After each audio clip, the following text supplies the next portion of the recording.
ये है वॉक्स वाइन, आवाज और अल्फाज का नशा। और आप सुन रहे हैं तेरी मेरी कहानी। दोस्तों, आज हम आपके पसंदीदा लेखक बाबू गौतम जी की किताब कथा कानन 2 से लेकर आए हैं एक दिलचस्प, एक प्यारी सी कहानी जिसका शीर्षक है प्रेम का क ख ग। फिर ये रोज होने लगा। वो खेत से लौटता दोपहर चढ़ने से पहले और जोहड़ में छलांग लगा देता। छलांग मारने से पहले अपनी घिसी हुई धोती को लंगोट की तरह कस लेता। पानी में जाते ही वो पानी का जीव बन जाता था। तरह तरह के करतब करता, उछल कर हवा में घूमता और लंबा गोता मार जाता। कभी सिर पानी में डालकर दोनों पैरों से नाच सा करता रहता। वो जानता था मैं उसे देख रही हूं और उसके करतब देखने में मुझे आनंद आ रहा है। मेरी 10वीं की परीक्षा हो चुकी थी तो मैं कुछ देर गुव्हारे में जाकर भैंस का कुट्टी चारा देखती थी, ठान बुहार देती थी। माँ का काम हल्का हो जाता था। बूचिए की ये जल क्रीड़ा चारे न्यारे का काम करते हुए मुझे इस दुनिया से बाहर की अनुभूति देती थी। बूचिया देखने में भी इस दुनिया के जीवों से अलग था। गूंगा बहरा था और रंग एकदम स्याह। चेहरा एक तरफ से थोड़ा धंसा हुआ था तो होंठ भी टेढ़े लगते थे। दिन रात खेत क्यार का काम करने से बदन इतना कस गया था कि हड्डियों और मांसपेशियों का जाल सा दिखता था उसकी पूरी देह पर। बस घुटनों तक की ऊंची एक आधी धोती होती थी, बाकी बदन नंगा। लगता था घर में जिसकी धोती घिस जाती थी वो बूचिए को दे देता था। जरा जरा से थे कान और कनपटियों में धंसे हुए थे, इसलिए सब उसे बूचिया कहते थे। उसे सुनाई नहीं देता था। वो लोगों के होंठ और चेहरे के भाव पढ़ता था। कुछ समझ आया तो आ ऊ ऊ करके इशारों से अपनी बात बताता था, नहीं तो बस एकटक देखता था। लड़कियां उससे बहुत डरती थी। उसके लिए ये बहुत कौतूहल का विषय था कि लड़कियां उसे देखते ही सहम जाती हैं, जल्दी जल्दी पैर उठाने लगती हैं और दूर खड़ी होकर निगाह बांधकर फिर उसे देखती हैं। मैं अपने गुव्हारे में खड़ी उसे एक चित्त होकर देखती हूँ। इससे वो बहुत रोमांचित हो जाता था। वो जितना डरावना दिखता है उससे कहीं ज्यादा मासूम है, मैं जान गई थी। रोज 1 घंटे पानी में खेल कर वो निकल आता तो उसके बदन और धोती से पानी टपकता रहता था। वो एक उभयचर सा लगता था। हमारे गुव्हारे की बाड़ के साथ से निकलता था। मुझे देखकर बच्चे की तरह मुस्कुराता हुआ निकल जाता था।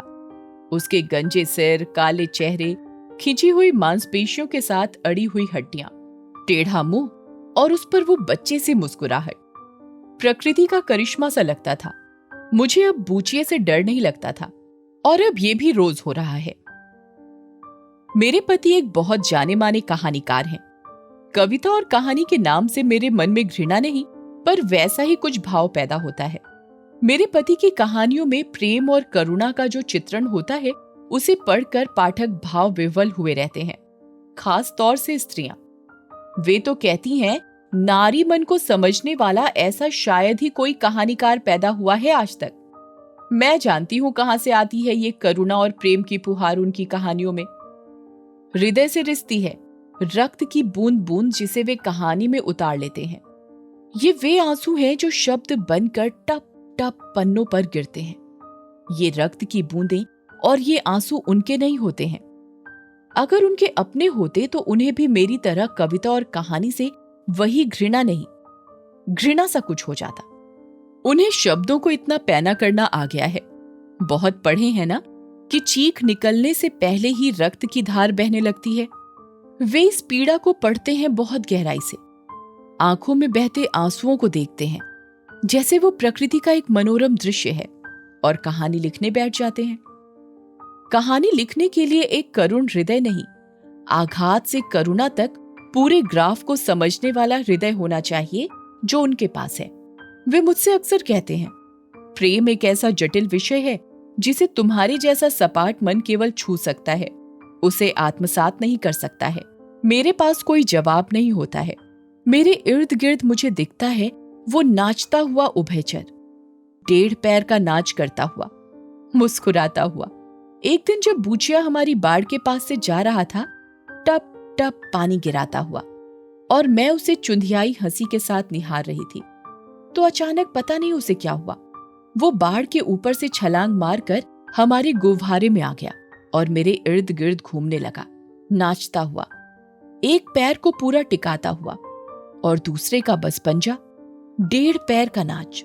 उसकी कसी हुई धोती से अभी भी बूंद बूंद पानी रिस रहा था। कोई कोई बूंद मेरे पैर पर गिर रही थी।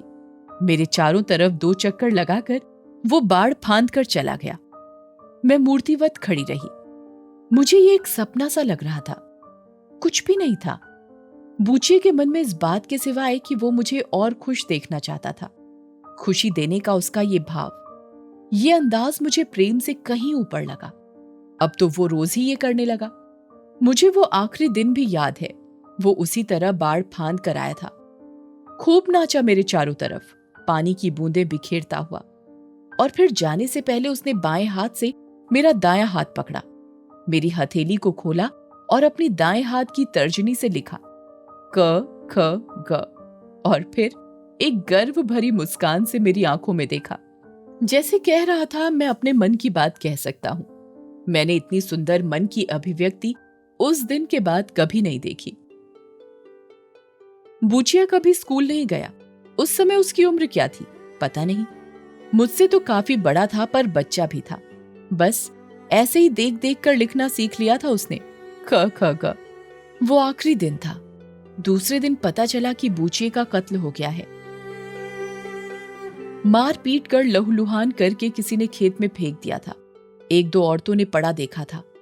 खून बह रहा था, हाथ पैर हिल रहे थे, पर किसी को बताया नहीं, थाना तहसील के डर के मारे।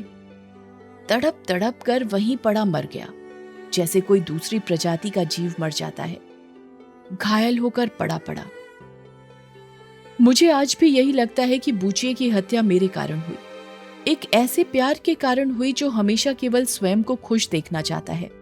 ऐसे ही किसी प्यार ने जो डर रहा था कि मैं किसी बूचिए जैसे निकृष्ट जीव को ही अपने आप को नहीं सौंप दूं, या फिर किसी ऐसे प्यार ने जो सोचता था मुझ पर उसका अधिकार है, बूचिए का नहीं।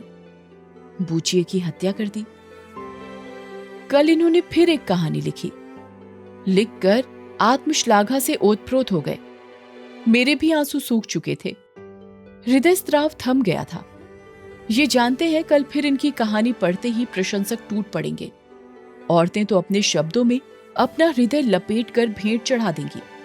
इन्होंने एक विजय भरी मुस्कान के साथ मुझसे पूछा क्या? जोर से कचोटा।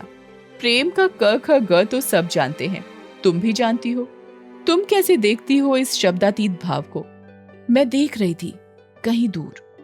देर तक देखती रही, फिर इनकी ओर देखा और कहा, मैं प्रेम का केवल क ख ग ही जानती हूं, उसके अलावा कुछ नहीं। प्रेम है किसी को खुशी देना, बस खुशी देना। इनका मुंह आधा खुला रह गया।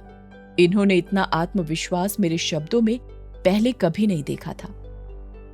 वाकई किसी इंसान की खुशी में खुद को शामिल कर लेना, यही तो है प्रेम का क ख ग। आपके लिए प्रेम के क ख ग के क्या मायने हैं, हमें कमेंट करके जरूर बताएं और सुनते रहिए वॉक्स वाइन, आवाज और अल्फाज का नशा।